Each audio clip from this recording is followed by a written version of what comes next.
Okay. Hello and welcome to the next in our series of webinars in cooperation with the United Nations Office for Counter-Terror. It is a view to a border, operational challenges to counter-terrorism in the context of cross-border cooperation and information sharing. My name is Tony Kingham. I'm the editor of Border Security Report magazine and a director of the World Border Security Congress. But before we go on, some housekeeping. I'd like to point out the Q&A tab at the top right-hand side of your screen. You can ask questions there at any time during the webinar, and the panel will try to answer as many as possible during at the end of the session. Please don't be shy. If at any time your screen freezes, please press refresh and you should automatically rejoin us. So first, we will start with some opening remarks from Mr. Rocco Messina. Rocco is head of the Border Security and Management Unit at the United Nations Counter-Terrorism Center. He will then introduce our keynote speakers before we go on to the panel discussion. Rocco, the screen is yours. Thank you, Tony. Good morning, good evening from New York, and welcome to our virtual dialogue. As the head of the United Nations Counter-Terrorism Center Border Security Management Unit, I'm delighted to open the second webinar of A View to a Border Season 2. This is a series of 4 technical interactive dialogues devoted to cross-border cooperation and information sharing in the context of counter-terrorism and related transnational organized crime. UNCCT, in partnership with World Border Security Congress, is conducting over the course of the first half of 2021 this year. These webinars are being delivered under the framework of the UNCCT Global Border Security and Management Program, designed as a key component of the Center strategy, with the aim to strengthen member states' capacities to prevent the cross-border movement of terrorists and stem the flow of foreign terrorist fighters, in line with the rule of law, international human rights, humanitarian law, and refugee law. Last week, we remembered the 70th anniversary of March 11, one of the worst terrorist attacks in European history. The Madrid train bombing marked a new chapter for the continent, and since then, terrorism has been acknowledged as a significant threat to Europe and its citizens. European countries reacted promptly, passing crucial anti-terrorism law and working together to tackle this multi-layered problem. But over the years, terrorism has become a more complex phenomenon with new and evolving challenges. From 2015 onwards, the wave of terrorist attacks that hit Europe put the European Union free movement area under strain, while European governments tried to safeguard European Union internal security and, of course, preserve the Schengen Treaty. The Paris, Brussels, and Barcelona attacks are clear examples of the need to enhance cooperation between law enforcement authorities across Europe. These cases illustrate the severe consequences of the lack of detection and follow-up based on intelligence that was supposed to be stored in centralized information systems. Today, you will hear from our expert speakers how timely access to critical information about identified or suspected terrorist activity is central to counter-terrorism efforts. You will learn how the exchange of information and cross-border cooperation are crucial tools for the investigation and prosecution of terrorist acts and identification of terrorists and foreign terrorist fighters, including returnees and relocators, as well as the organized criminal network that facilitate their travel. On behalf of the United Nations Counter-Terrorism Center, thank to you all for joining us today. And I want to extend my sincere appreciation to Her Excellency's Ambassador Maria Bastos, Deputy Permanent Representative of Spain to the United Nations, also for Spain's generous support for the Center Global Victims of Terrorist Program. Thank you, Ambassador. We are really humbled and privileged to having you with us today.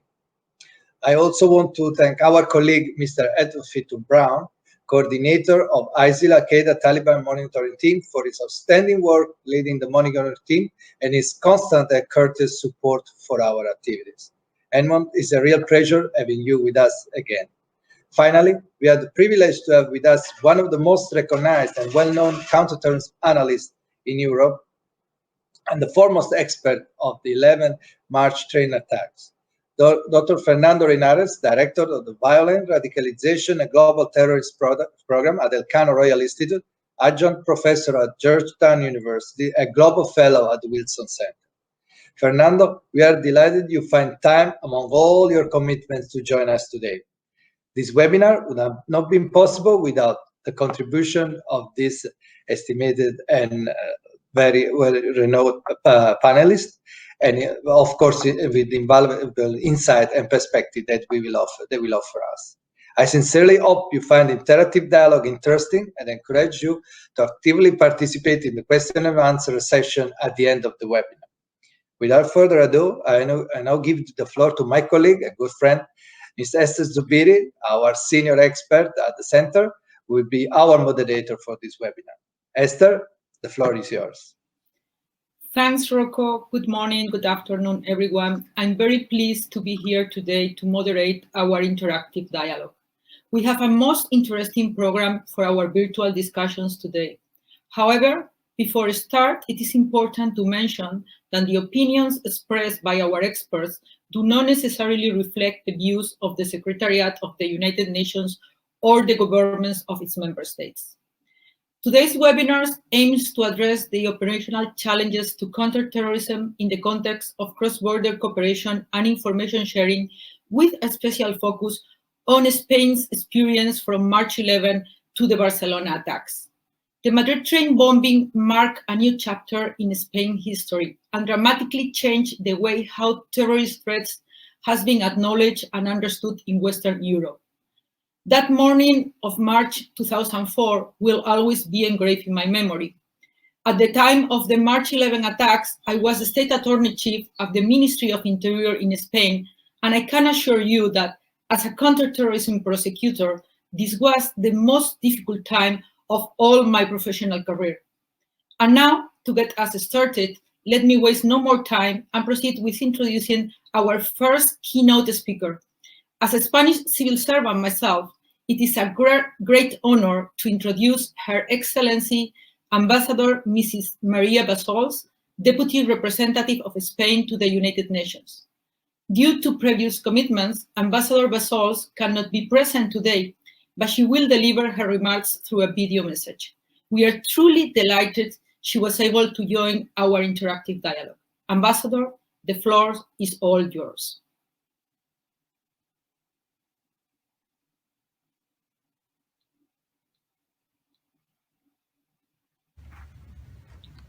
Thank you for giving me the floor, and a special thanks to you, NCCT, and the World Border Security Congress for giving me the opportunity to address this webinar on counterterrorism operational challenges in the context of information sharing and interagency cooperation.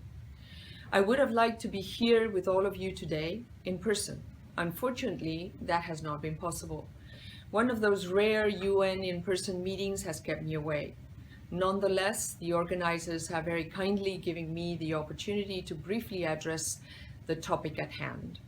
I do so knowing fully well that Edmund Fitton Brown, Fernando Reinares, Carlota Garcia Calvo, and Esther Zubiri will in turn make substantial and excellent contributions. It is no secret that sadly Spain has a significant experience in the area of terrorism and counterterrorism. Terrorism has scarred our country for approximately 50 years. First, with the actions of the terrorist organization ETA, and currently by the threat posed and actions of terrorist fighters from Al-Qaeda, Daesh, and affiliate organizations. Our wide experience, as well as a very robust international and transnational cooperation, have been crucial key ingredients upon which we have built an efficient counter-terrorist policy.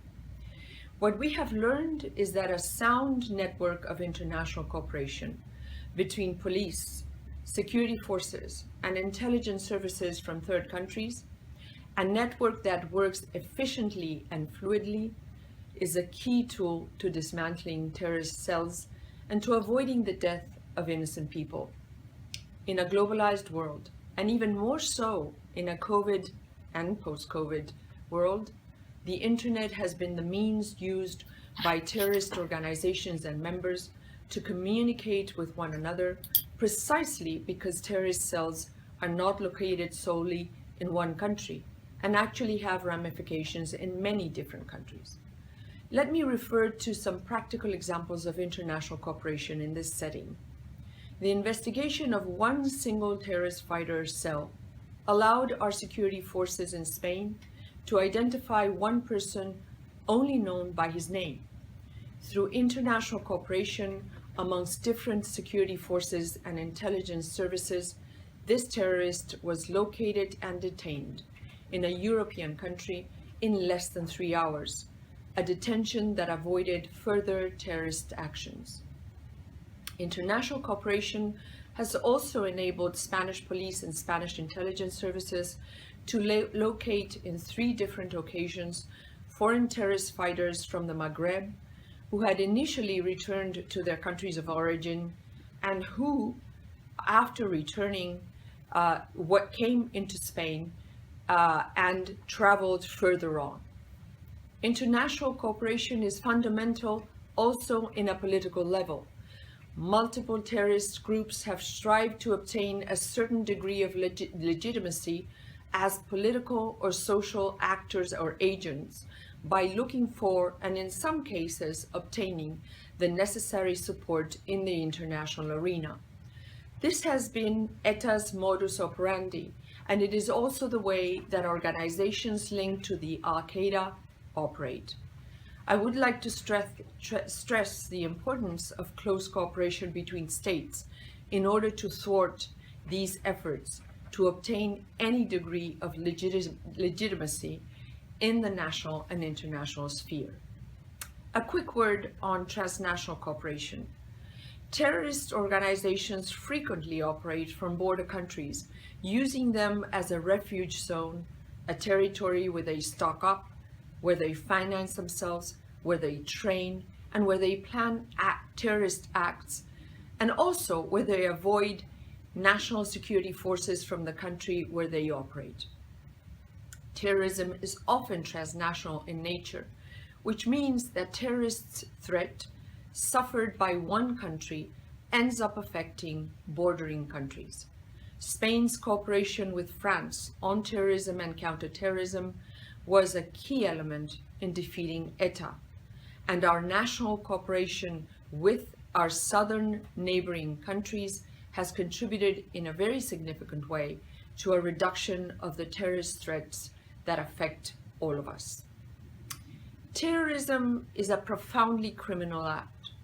It robs people of their lives, injures people who survived, and impacts people's sense of security and safety.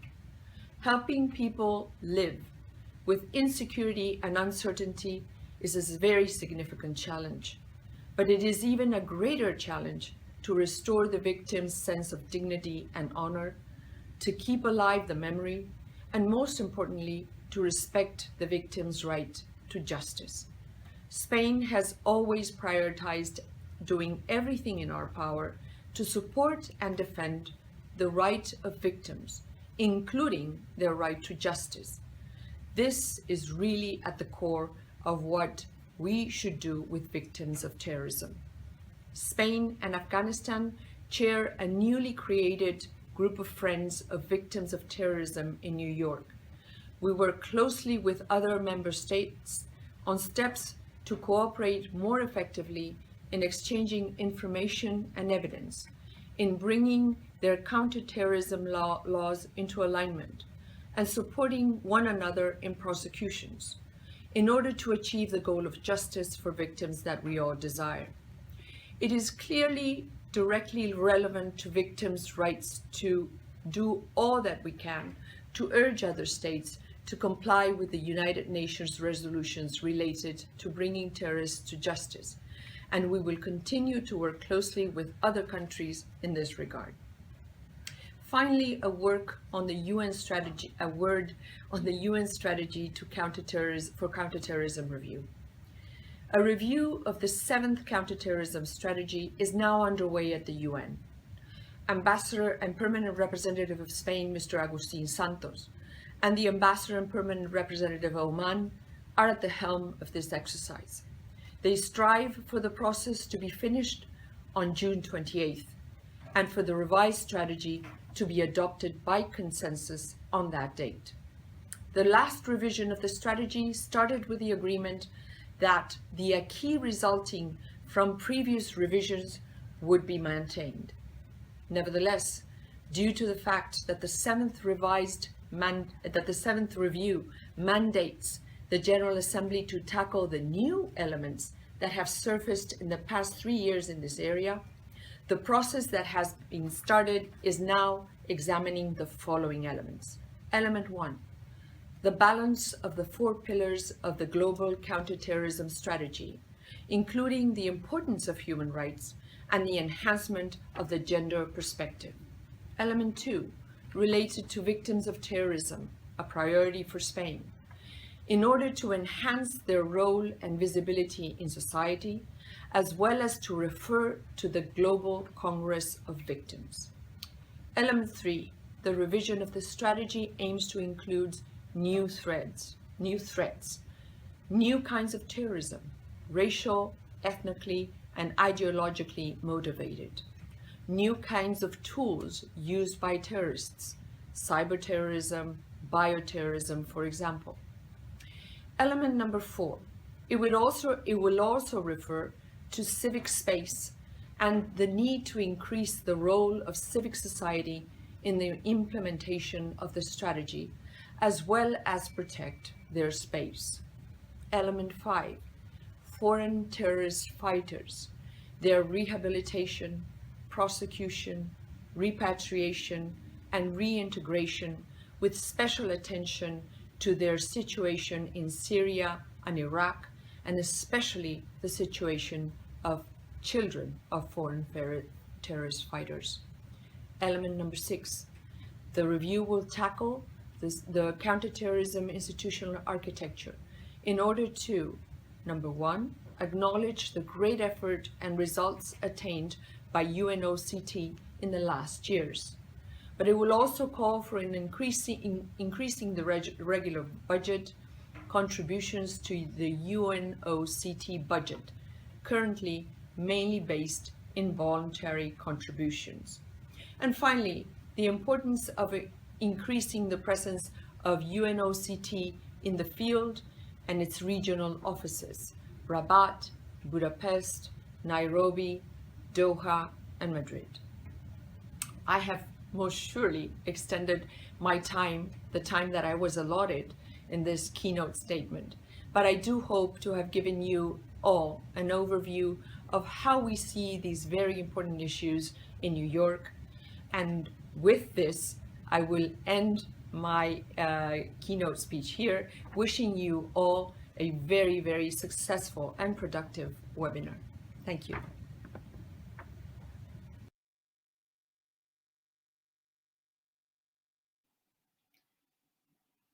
Thanks, Ambassador, for your relevant message that illustrates with practical and operational experience how Spain's robust international cooperation framework has been crucial to tackle terrorism, at the same time that reminds us the importance of bringing dignity and justice to the victims of terrorism and their memory. I am most pleased and honored to introduce our second keynote speaker and good colleague, Mr. Edmund Fitton Brown, UN Coordinator of the ISIL's Al-Qaeda Taliban Analytical Support and Sanctions Monitoring Team. He functions as the United Nations principal authority on the global threat posed by ISIS and Al-Qaeda. We really appreciate your presence here today and your constant support to the United Nations Office of Counterterrorism. It is a real pleasure and a privilege to work with you. Edmund, the floor is all yours.